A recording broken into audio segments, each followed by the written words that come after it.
What's up, guys? Welcome back to my channel. Today we're going to check out a new crawler. It is an RGT crawler. It's called the Rockhammer, and this is one of those rock crawlers that I took out, and it was totally unexpected because whenever I get something new in from China, sometimes depending on the brand, RGT tends to generally be in the middle somewhere as far as the QC, the quality control.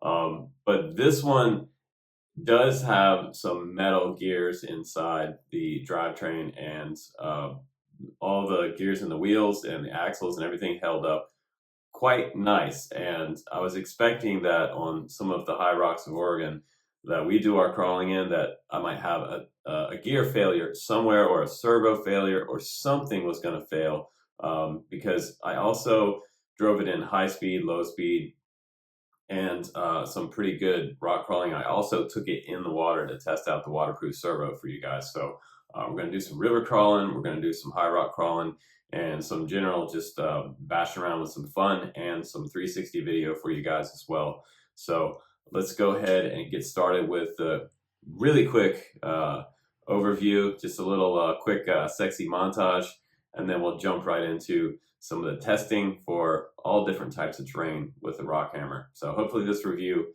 is good for you, and if you're considering buying a crawler, this one is going to be a good one for the price. So let's go ahead and head out to the Sandy River. Here we go.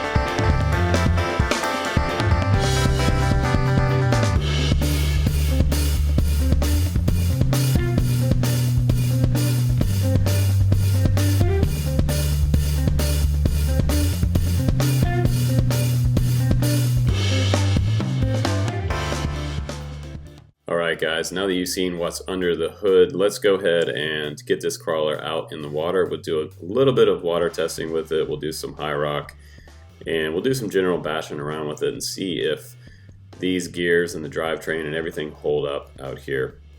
One suggestion I will make to you guys is, if you get this particular crawler, make sure that you put some Loctite on the drive shafts where they connect on each end of the shaft, because we did have one shaft pop off and some high speed kind of bashing around. So that's the first tip with the Rockhammer. And you know, you want to go over all the bolts on anything you buy from China anyway. That includes RC trucks, cars, and quadcopters. I usually do take a wrench and go over everything. But my first impression was that it has a nice like clearance between the frame and the tires. The tires, you know, they are around 2.2. Our friend Onyx there, the dog, was just fascinated with the car the whole time. But now we're going to go ahead and take it in the river, and this is always fun. I did submerge the waterproof servo on the front completely, and it held up for the entire test for this day, which is cool. I love the LEDs in the front too. This crawler looks really cool from the front. And even though I did a little bit of splashing around, I didn't get any water in the receiver box, which was also good. And this is some more mild rock terrain through here, but with all that clearance, it really will go fast across light rock. And here I've got my 360 camera on there for you guys. We can turn it around and change perspective, which is cool. There's quite a bit of splashing going on with the tires. There's another angle from above. So cool, you can't see the camera at all with 360 video. It's really neat. A little different perspective than the GoPro.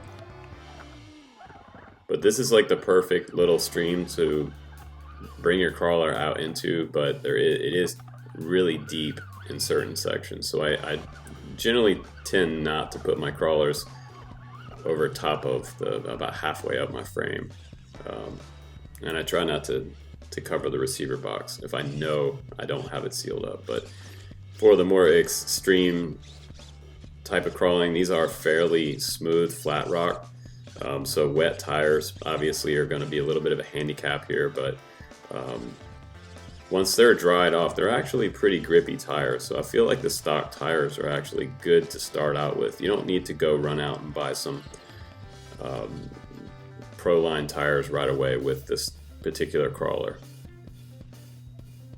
You can run these stock tires for quite a while. They seem pretty grippy. I actually like them a lot. So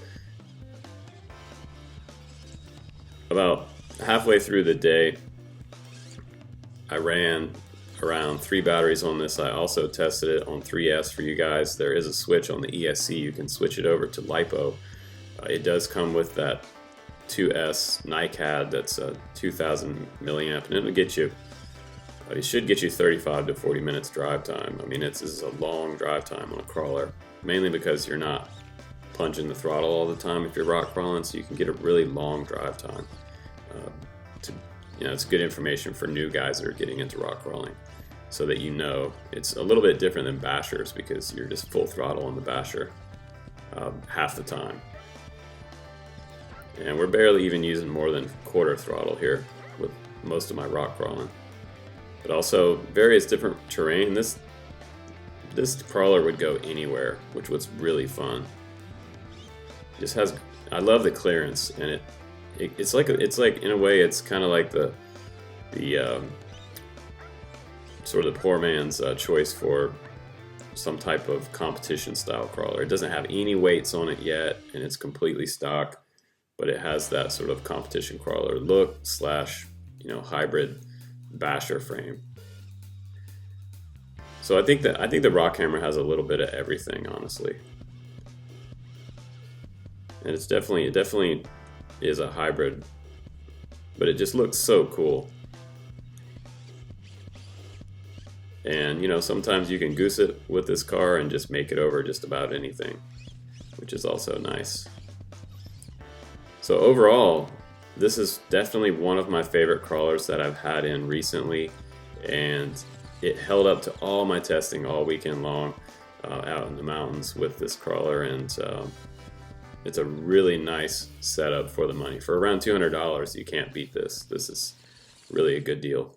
What's up, guys? Welcome back from the drive test. I think the RGT rock hammer handled quite a bit of punishment out in the rocks. I was surprised also that the drive system held up. None of the gears stripped.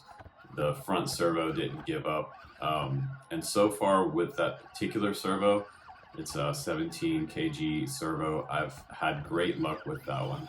I've also had it on various different cars that I've had and crawlers. So it's a good servo, and I've actually never had one fail. And that's actually the good news. Now, the tires are pretty big on that crawler.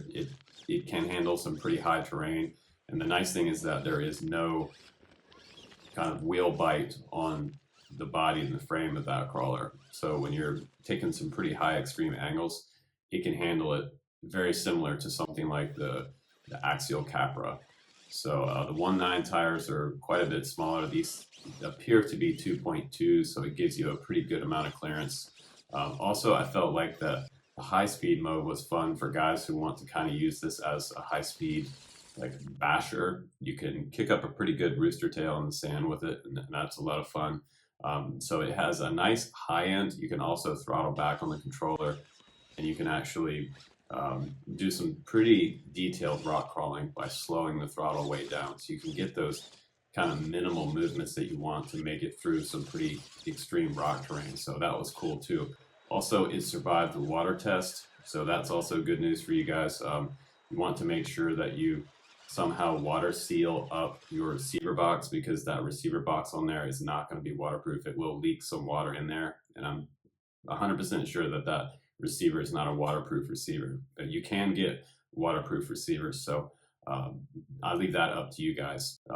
That's totally up to the driver and how comfortable you feel around water with your RC car. So I appreciate you guys watching this review, and I will see you guys on the next one. Please do smash the subscribe button and click the bell for notifications when new videos are coming out. So take care, guys. I'm Justin Davis. I'll see you on the next one.